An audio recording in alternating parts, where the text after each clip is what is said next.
Pak Anies, tenang saja, saya ada di sini. Ya. Siap. Saya belum pernah dengar kalimat ini. Which is more important to Indonesia, the G20 or ASEAN?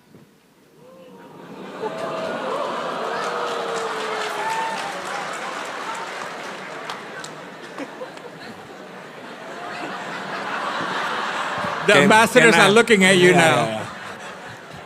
Benedetto. Yeah. Ambassadors and friends, can you take off your headset, Pak? No, just kidding.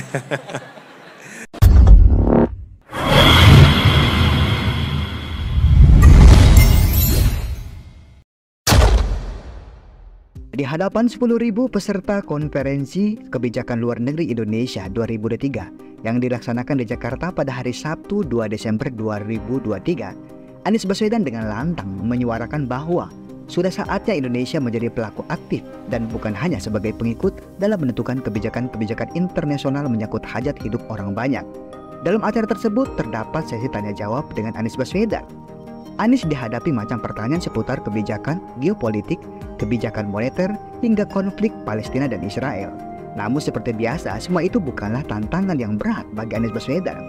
Anies Baswedan dengan mudah dan akurat menjawab semua pertanyaan-pertanyaan tersebut. Meskipun sebelumnya Anies Baswedan sempat bikin lawakan ketika salah satu penalis memberikan pertanyaan dengan menggunakan bahasa Inggris. Lantas, Anies sejenak terdiam dan meminta alat bantuan berupa headset penerjemah kepada ambasador. Dengan sikap yang dilakukan Anies, jelas saja membuat suasana di dalam ruangan tersebut menjadi ramai histeris dan tertawa. Tidak terbayangkan seandainya Gibran yang ada di posisi Anies Baswedan, entah apa jadinya. Pak Anies belum ada ajudan nih, jadi seharusnya tadi ada yang ngurusin. Biasa di kampus kerjain semua sendiri. Thank you, terima kasih. Mari kita berikan tepuk tangan sekali lagi ke Pak Anies. Dan Pak Anies, tenang saja, saya ada di sini. Ya. Siap. Saya belum pernah dengar kalimat ini. Ini baru pertama kali dan saya dengar. Alhamdulillah. Untung ada Dino di sini. Pak Anies, saya mau serang dengan rapid fire questions. Rapid fire. Rapid fire questions. Attack.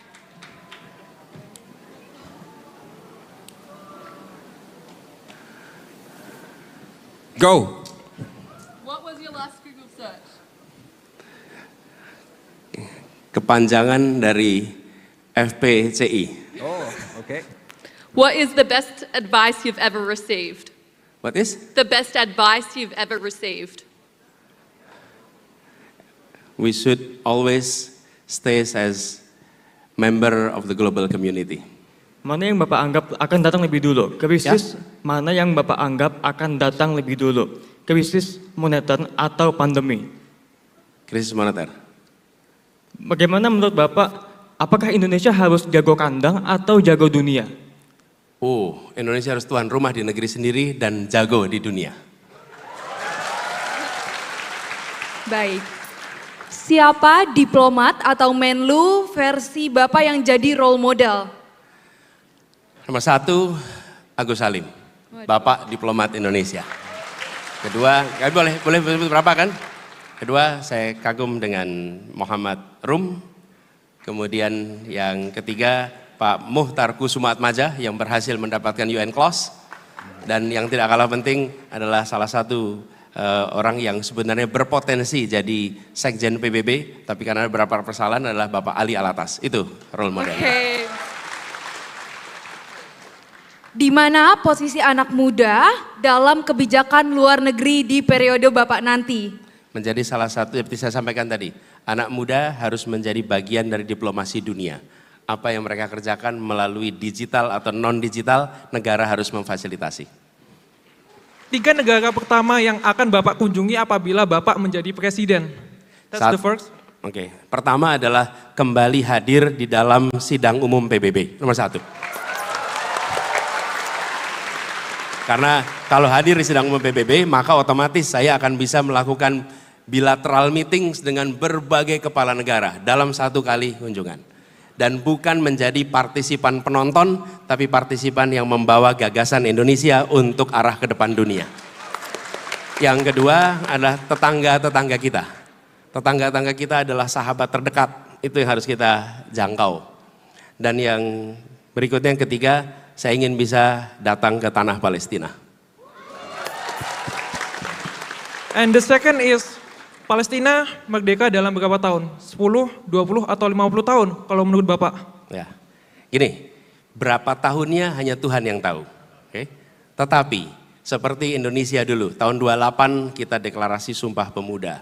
Kemudian kita berjuang, waktunya panjang, 08 kita Sumpah Budi Utomo dengan Kebangkitan Nasional. Kalau saat itu ditanya kapan Indonesia merdeka, kita belum tahu tanggalnya, waktunya, tahunnya. Tapi satu hal yang pasti, kita sekarang selalu dukung Palestina supaya kita menjadi bagian dari sejarah yang memperjuangkan Palestina merdeka. Baik, selanjutnya. Menurut Bapak, apa saja 5 negara strategis bagi Indonesia untuk memperluas kerjasama internasional? Pertama, dari aspek ekonomi, kita memiliki partner strategis. Satu adalah Cina, Jepang, kemudian Uni Eropa, Amerika Serikat, Singapura. Itu dari aspek itu. Kedua, aspek kebudayaan, aspek sosial, keagamaan. Maka kita punya hubungan yang intensif antara Indonesia dengan negara seperti Saudi Arabia, di mana jutaan orang Indonesia datang ke sana untuk kegiatan keagamaan. Lalu kita juga menyaksikan di dalam kapasitas hubungan internasional. Australia adalah mitra yang penting di dalam konstelasi internasional. Kira-kira begitu jawabnya. Selanjutnya, menurut Bapak, apakah kita dapat mencapai tujuan bersama dunia untuk mencapai suhu dunia di bawah 1,5 derajat Celcius? Nampaknya 1,5 derajat Celcius itu sudah tidak lagi mudah dijangkau. Seperti saya sampaikan tadi, kita nampaknya kondisinya mengarah pada 2,5 sampai 3 derajat Celcius.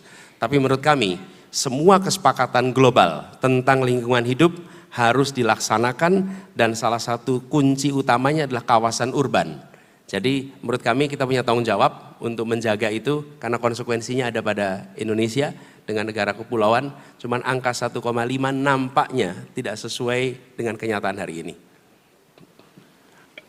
Which is more important to Indonesia, the G20 or ASEAN?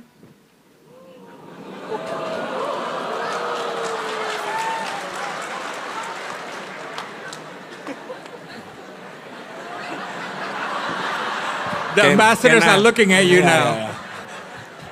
Benedetto. Ya, ambassadors and friends, can you take off your headset, Pak?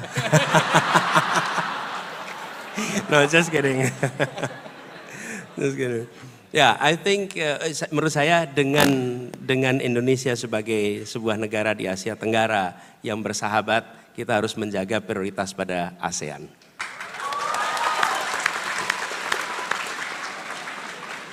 An easy one. Tapi ini kan selalu begini. Ini bukan apa mutually eksklusif. Tapi kalau ditanya harus milih ASEAN dulu baru G20. Apa tuh mutually eksklusif itu bahasa Indonesianya apa? Mutually eksklusif. Anybody know? Mutually eksklusif itu gini, kalau ambil yang satu berarti enggak yang satunya. Itu mutually eksklusif. Tapi kalau ini sebetulnya prioritas, ini juga ini iya, tapi urutannya berbeda gitu kira-kira. Yuk. What was your favorite subject at school? What was my favorite subject when I was in school? Satu, sports. Iya, saya ini dulu pegulat loh, SMA saya ikutnya gulat gitu. Iya, I am a wrestler and I spend a lot of time, dan kalau wrestling itu, kalau olahraganya luar biasa latihannya, bangganya tuh kalau dibilang gini, Den. Good, you're animal. Coba bayangin, dibilang binatang itu bangga gitu. Karena kalau wrestling itu kuat sekali. Nomor satu sports, yang kedua saya senang sejarah. Yang ketiga, like it or not, saya senang matematika.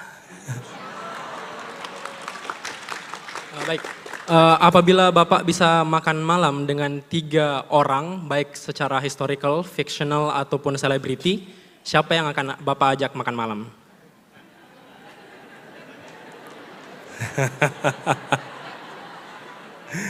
Berapa orang? Tiga, Pak. Tiga orang makan malam. Oke, ini boleh fiksional? Boleh, Pak. Boleh betul-betul imajinasi total? Iya, Pak. Nggak harus hari ini ya? Nggak harus, Pak. Jangan sampai salah gitu kan kita. Ini nomor 1, Nabi Muhammad SAW.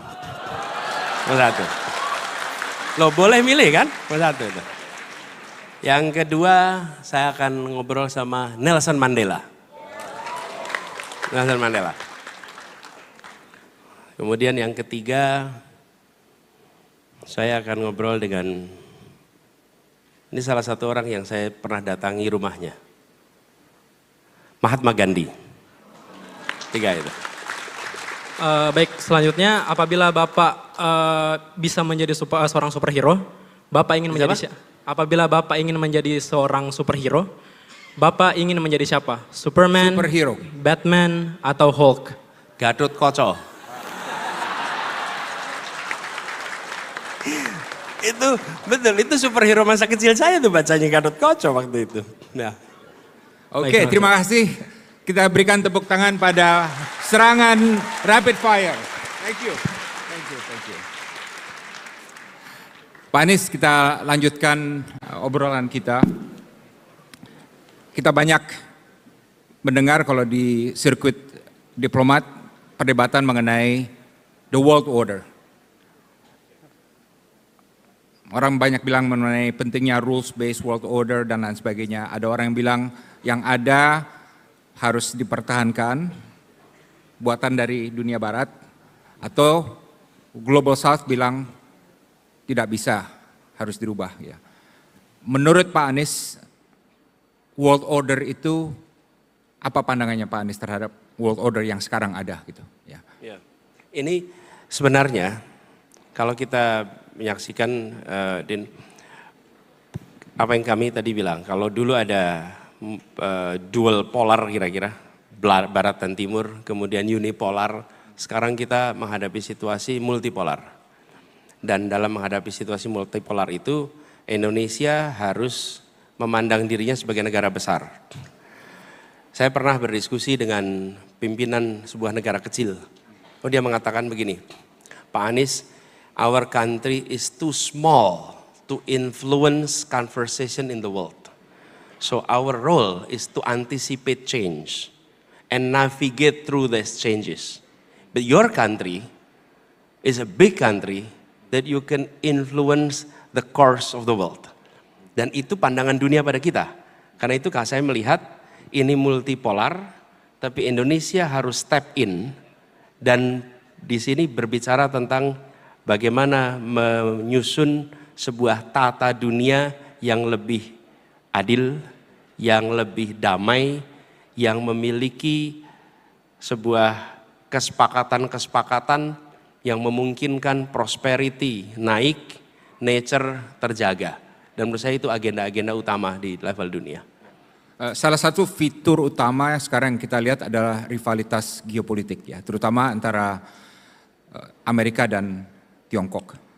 Tapi juga antara Barat dan Rusia, ya, Cina, Jepang, India, Tiongkok, ya, dan lain sebagainya. Dan nampaknya rivalitas ini bukan suatu yang jangka pendek, tapi jangka menengah. Dalam arti dalam 10-20 tahun ke depan akan tetap ada gitu. Menurut Pak Anies, gimana Indonesia navigate dalam dunia yang serba penuh dengan tarik-menarik dan rivalitas antara gajah-gajah ini? Ya, menurut kami kita harus memiliki nilai yang kita pegang di dalam menavigasi peran Indonesia di dunia. Values based diplomacy. If you have values, it will direct your behavior. Tapi if you don't have values embedded on you, then you will be trapped into pragmatism. Karena tanpa nilai kita akan berbicaranya mana yang menguntungkan, mana yang merugikan. Dan kalau kita berbicara di dalam tataran internasional menguntungkan dan merugikan, maka kita akan ketemu dengan situasi inkonsistensi. Tapi kalau kita memiliki values, maka kita akan memiliki konsistensi. Jadi saya melihat ini penting sekali. Jadi kalau kita sebut misalnya adalah satu penghargaan atas nyawa manusia. Yang kedua, penghargaan atas integritas teritorial. Kalau itu kita pegang sebagai nilai, maka kalau ada negara menganeksasi negara lain, menyerang negara lain, kita akan bilang that's against our value. You may be our friends, but what you are doing is not right. What you are doing is wrong.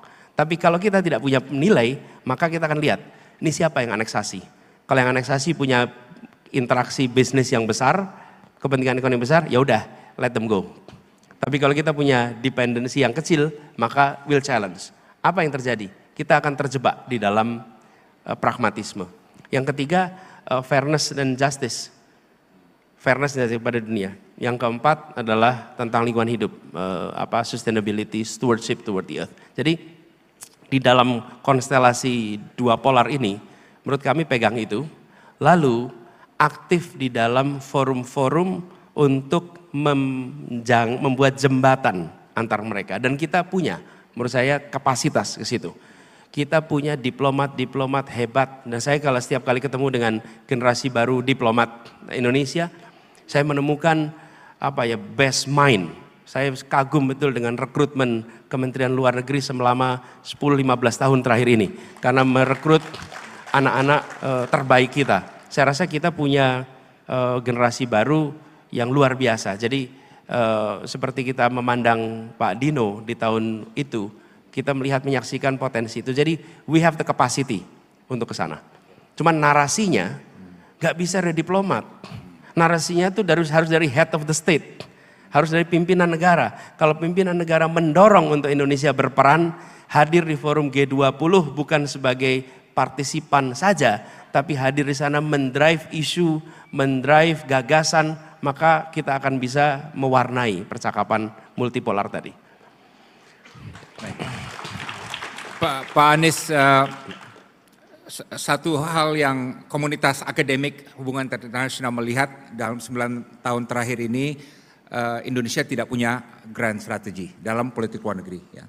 Dan ini sebenarnya bukan suatu hal yang terlalu buruk. Kalau kita tanya banyak negara lain, kamu punya grand strategy, nggak banyak, ya, segelintir aja. Tapi saya ingin tetap menanyakan, misalnya Pak Anies jadi presiden nanti, tanpa memaparkan apa itu grand strategy, karena mungkin masih perlu dirumuskan. Tapi apakah Pak Anies memandang penting politik luar negeri Indonesia itu di atas fondasi bebas aktif harus punya suatu grand strategi. Ya, kalau kami melihat Indonesia perlu memiliki itu. Indonesia perlu memiliki grand strategi. Dan kami melihat tadi yang kami sebut sebagai hard power dan soft power, itu metode yang perlu kita kerjakan. Tapi kami melihat bahwa Indonesia harus menjadi sebuah negara yang kehadirannya dan perannya itu dirasakan oleh dunia. Ini negara dengan ukuran penduduk keempat di dunia.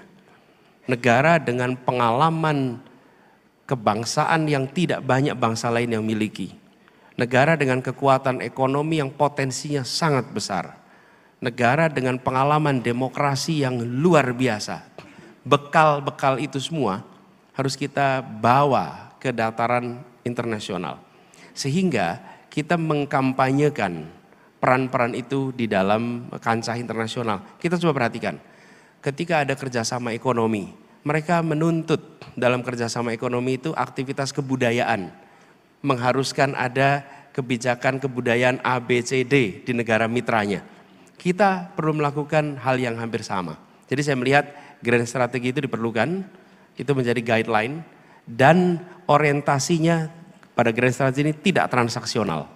Jadi bukan sekedar untuk mendorong investasi dalam negeri. Hubungan internasional itu jauh lebih besar daripada mendorong investasi dalam negeri. Hubungan internasional itu harus bisa bagaimana kita membawa apa yang menjadi kekuatan kita untuk berada di kancah internasional.